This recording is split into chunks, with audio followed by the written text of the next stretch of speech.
Alunan gamelan mengiringi gerakan tangan lincah seorang anak laki-laki. Kuroreh kagiri rananggono gawe gelar. Ini adalah Gimna Cahyo Nugroho. Di usianya yang masih 11 tahun, Gimna sudah menguasai keahlian yang tak dimiliki kebanyakan anak seusianya.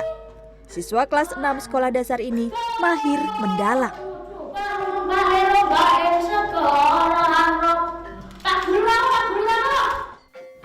Luar biasa banget ini pertunjukan Gimna. Dari tadi saya melihat pertunjukannya, aksinya Gimna, tangannya begitu lincah dan juga suaranya juga luar biasa banget, dan bisa dibilang ini adalah satu bakat yang tidak biasa bagi seukuran umur Gimna, dan memang tidak berbeda dengan dalang-dalang dewasa yang sudah profesional juga. Mulai dari sekarang. Prip. Ayo, awas. Huh. Gimna juga bisa berkreasi dengan wayang kulit bergambar manusia seperti ini. Ia menyesuaikan kisah wayang yang dimainkannya dengan usia dan selera penonton. Temanya tentang kehidupan sehari-hari dan pesan moral bagi anak-anak. Sesekali, Gimna menyelipkan humor dalam ceritanya.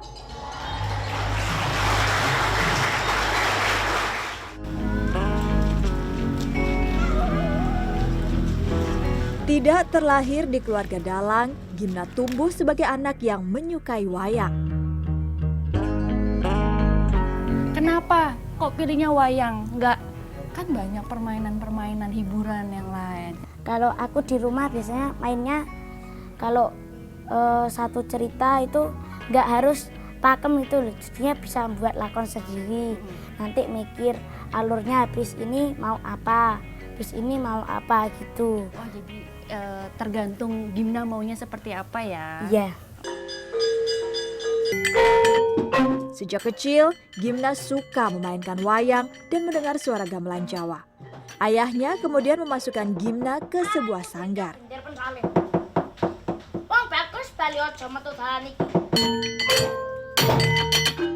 Sebelum umur 5 tahun itu, saya ajak pindah ke Jogja. Kemudian saya coba masukkan di sanggar, usianya masih terlalu kecil menurut sanggar. Akhirnya ya dia belajar sendiri. Sama mbahnya itu juga suka dilihat gitu. Dan ketika umur 5 tahun, mungkin ya karena sudah sering megang-megang wayang mainan. Jadi waktu dia umur 3,5 tahun, kemudian sampai dengan 5 tahun saya masukkan di sanggar, dan ketika belajar 1 bulan itu saya tidak tahu karena mungkin potensinya dia ya, itu sebulan sudah ditampilkan di festival dalang anak di Gunung Kidul. Gimna berlatih mendalang di sanggar dekat rumahnya di Mulyosari, Wonosari, Gunung Kidul, Yogyakarta. Di rumah, orang tua Gimna menyediakan wayang dan bahan cerita untuk membantu Gimna belajar. Setiap menjelang pentas, Gimna akan menghafalkan sulukan gending dan sastra pedalangan. Tangan ini boleh nggak gini bentuknya? Boleh kan? Sama Boleh. ya, jadi boleh. Gini. Ya. Oh, ternyata yang kayak gini aja untuk menggerakkan tangannya cuma satu ini aja, ini lumayan loh. Kalau menurut saya ini butuh latihan juga, karena kalau misalnya kita yang nggak biasa pegang wayang seperti ini nggak seberapa lentur jadi bentuk wayangnya saat nanti dia beraksi gitu, saat dia pertunjukan. Untuk menjadi dalang yang baik, Gimna harus mampu menjiwai karakter wayang yang dimainkan, termasuk menghafalkan gerakan di setiap adegan cerita. Aku menghafalnya pakai wayang, megang wayang sambil hafalan. Kalau sudah hafal, dicoba diulang-ulang. Terus dicoba pakai wayang jadinya hafal gitu. Kalau yang banyol-banyol, yang lucu-lucu konyol, gimana tadi suaranya? Oh lah dalah, terus kowe lagi ngopo? Kalau Terus lanjutin lagi. Lain. terus kowe lagi ngopo? Iki lagi neng ndi toh? Nah, itu kalau goro-goro atau limbuan kayak gitu. Goro-goro yang lucu-lucu ya. Ya. Nah, kalau yang ini, yang pahlawannya, gimana suaranya? Pahlawan tuh suaranya tuh kalau yang kayak gini biasanya mirip-mirip. Kalau mukanya seperti ini kayak Setijo tadi ya. Itu ya suaranya. Ayo. Sopo sing dawuh marang kowe? Iki kuwi alas sing pring ngontani. Kowe ora matut mlebu rene itu. Kalau untuk kesatria seperti ini. Kesatria. Nah, satu lagi yang jahat seperti ini, suaranya seperti apa? Latalah, menungso murang toto. Kue kudu lunga saka kene. Ora lunga kakak cokot pedhot kulumu. Seperti itu.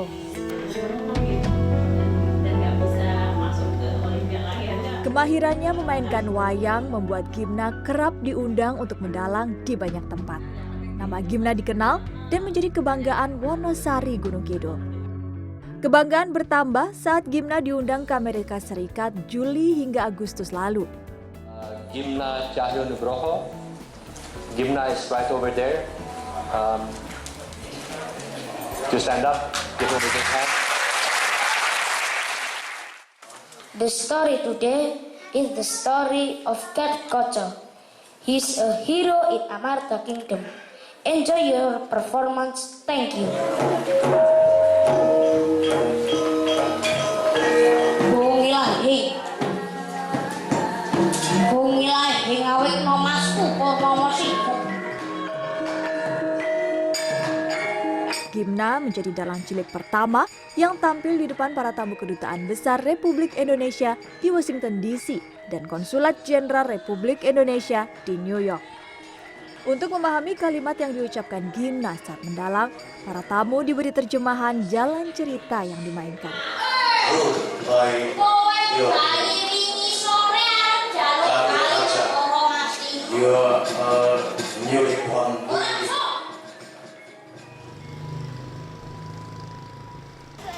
Kesibukan sebagai dalang tidak membuat Gimna melupakan sekolah.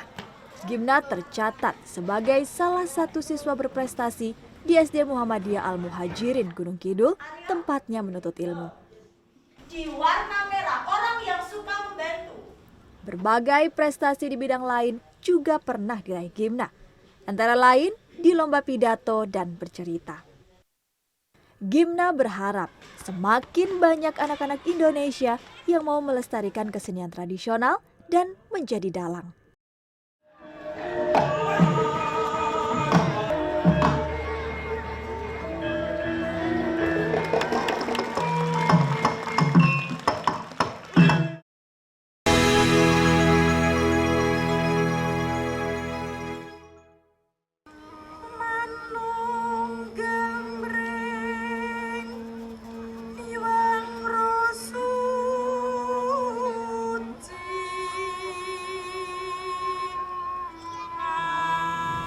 Seni dan kebudayaan tradisional sebenarnya adalah sebuah identitas bangsa. Namun seiring dengan perkembangan zaman, kebudayaan tradisional tersebut terkikis oleh gempuran-gempuran industri hiburan modern. Namun masih ada generasi muda yang hingga saat ini masih terus mendalami kebudayaan tradisional, khususnya kebudayaan Jawa Tengah.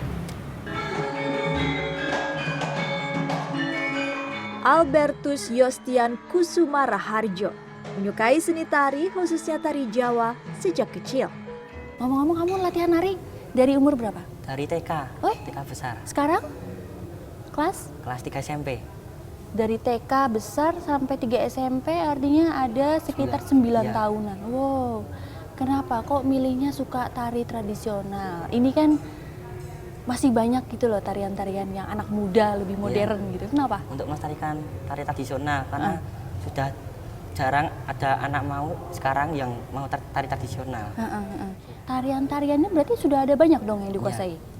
Iya. Banyak, Ada berapa banyak? sekitar berapa ya? Lebih dari 10 lah. Oktober lalu menjadi bulan yang sibuk bagi Yostian. Sepulang sekolah, remaja 15 tahun ini langsung menuju sebuah sanggar yang berada di kompleks dalam Istana Mangkunegaran, Surakarta, Jawa Tengah. Di sanggar ini, Yostian berlatih menari bersama 50 temannya, mempersiapkan diri untuk tampil di sebuah pagelaran sendera tari. Yostian dan teman-temannya akan memainkan cerita Kumbo Karno Gugur. Yostian mendapat peran utama sebagai Hanoman, tokoh berwujud kera putih dalam kisah Ramayana.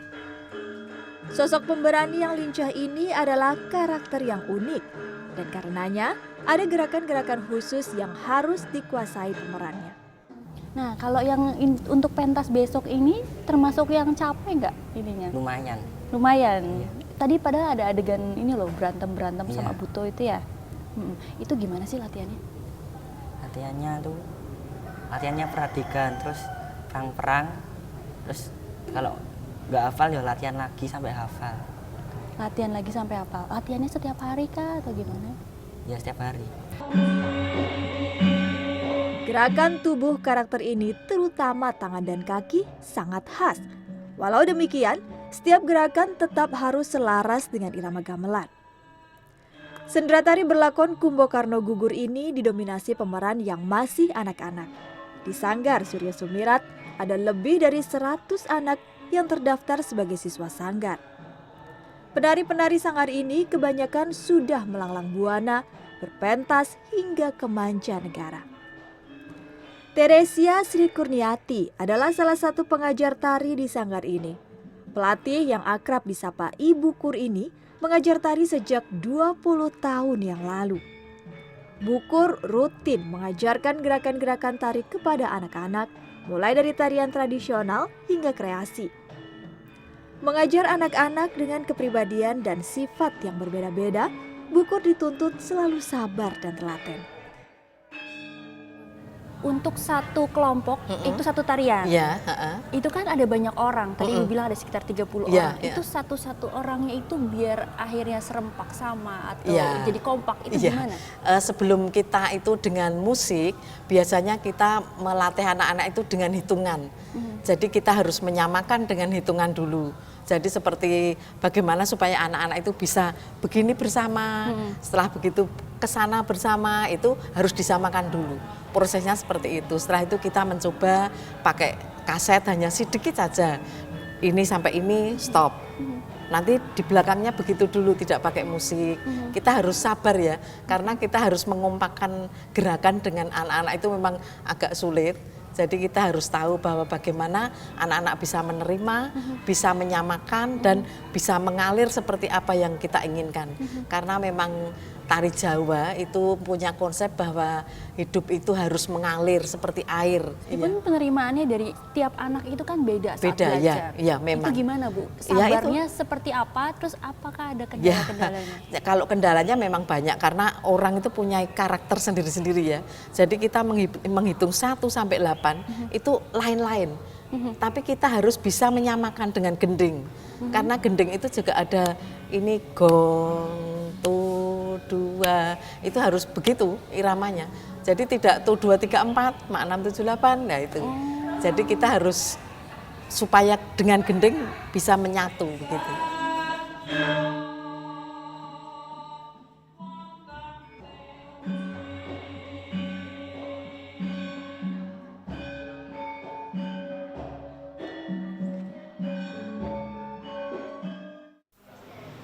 Setiap tokoh dilengkapi kostum dan dandanan yang berbeda. Tokoh Hanoman yang diperankan Yostian misalnya.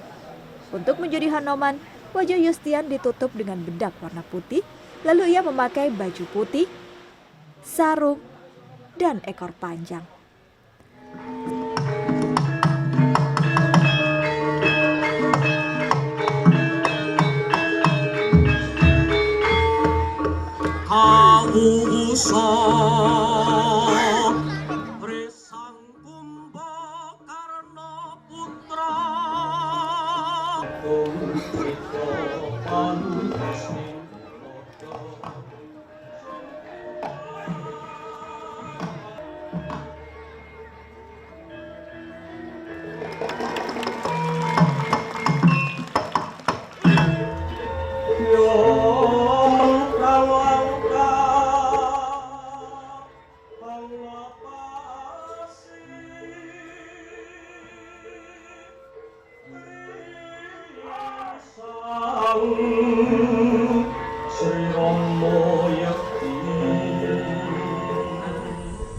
Katri gumulung bangun Pak. Nggih. Kudu goleh kaki. Prananggono Kawe gelar rira wang-wang gung.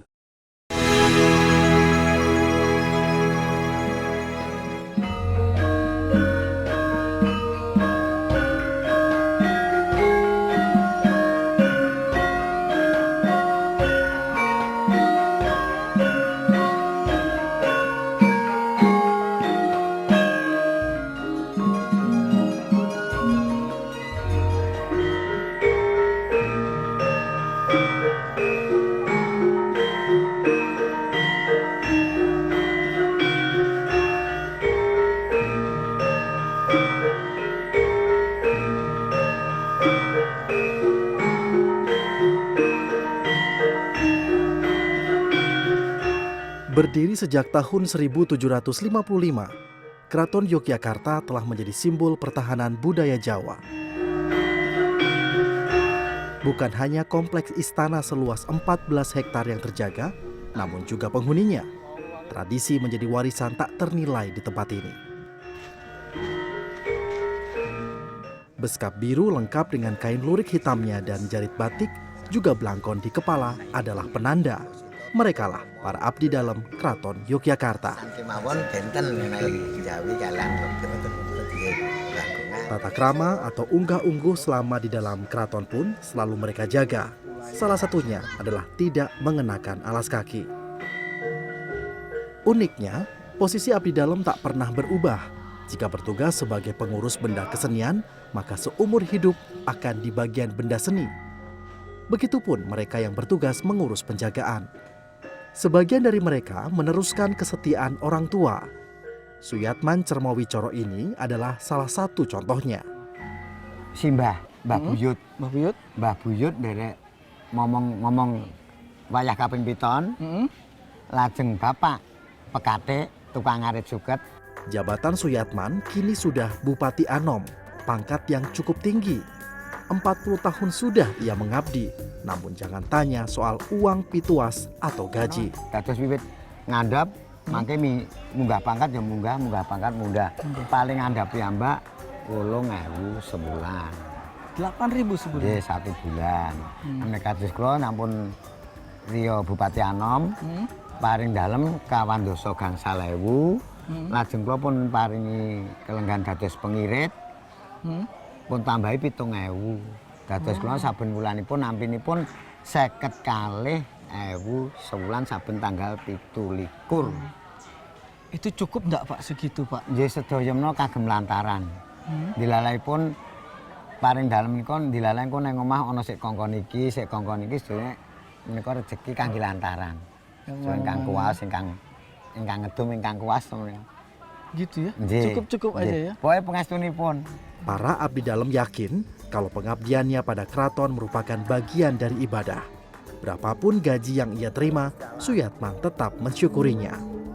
Sedangkan uang untuk kehidupan sehari-hari, ia percaya akan datang sendiri. Keraton ia pandang sebagai perantara baginya untuk memperoleh rezeki. Niki wel. Kesetiaan Suyatman ia tularkan kepada sang cucu Rizky Kuncoro Manik. Sejak berusia 15 bulan, bocah 6 tahun ini telah ia persiapkan untuk menjadi abdi dalam seperti dirinya.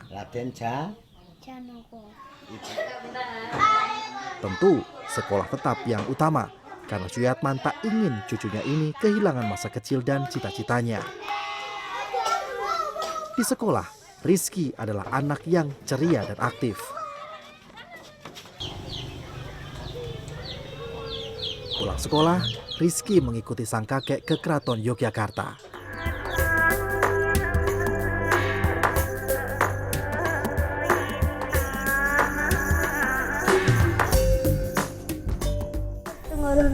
Mati bareng. Di teras keraton ini, Rizky melatih keterampilannya memainkan wayang.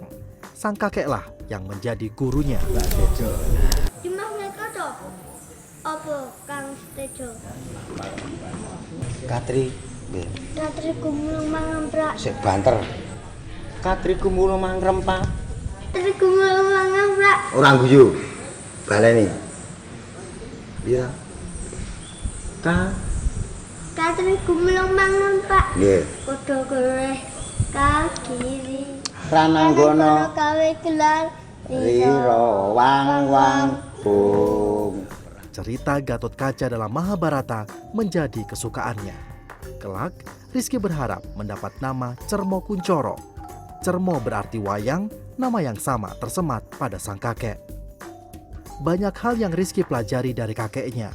Cerita-cerita pewayangan hingga makanan kesukaan raja ia hapalkan.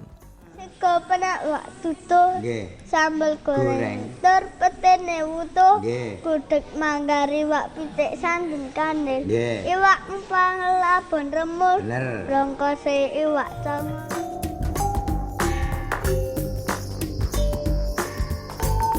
Besar di lingkungan keraton yang penuh tata krama membuat Rizky menjadi pribadi yang santun dan pendiam ketika berada di keraton. Ia selalu menggunakan kromo inggil atau bahasa Jawa halus. Rizky seolah bertransformasi menjadi sosok yang santun dan penuh tata krama. Ia tak akan berbicara jika tak ditanya, sikap yang memang menjadi pegangan para abdi dalam. Kehadiran sosok mungil berseragam abdi dalam di antara abdi dalam lainnya yang sudah berumur membuat Rizky ini menjadi incaran foto para wisatawan.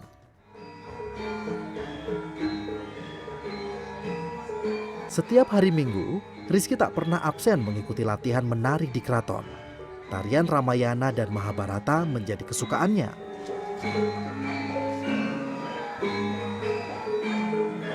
Walau masih berstatus sebagai calon abdi dalam termuda, Rizky tak minder berlatih. Bahkan, keinginannya untuk menjadi abdi dalam telah muncul sejak ia berumur 15 bulan. Ingin jadi abdi dalam itu bagaimana, Pak? Pokokipun Rizky wiwit umur 15 sasi, niku wis nyuwun kiambak. Pak, aku kepengen nderek sowaning kraton kaya bapak. Bilang begitu dia sih. Ya nganggo jarik, setagen kamustimang, pranaan, iket keris.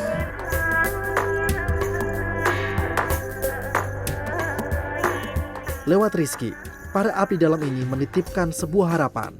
Budaya dan adat istiadat di Keraton Yogyakarta akan tetap lestari sepanjang masa. Karena menjadi abdi dalam bukan berarti menurunkan derajat menjadi pesuruh kerajaan. Mereka percaya inilah jalan untuk beribadah dan meninggikan martabat. Para abdi dalam tak hanya mengabdi kepada raja, namun juga menjadi penjaga tradisi dari generasi ke generasi.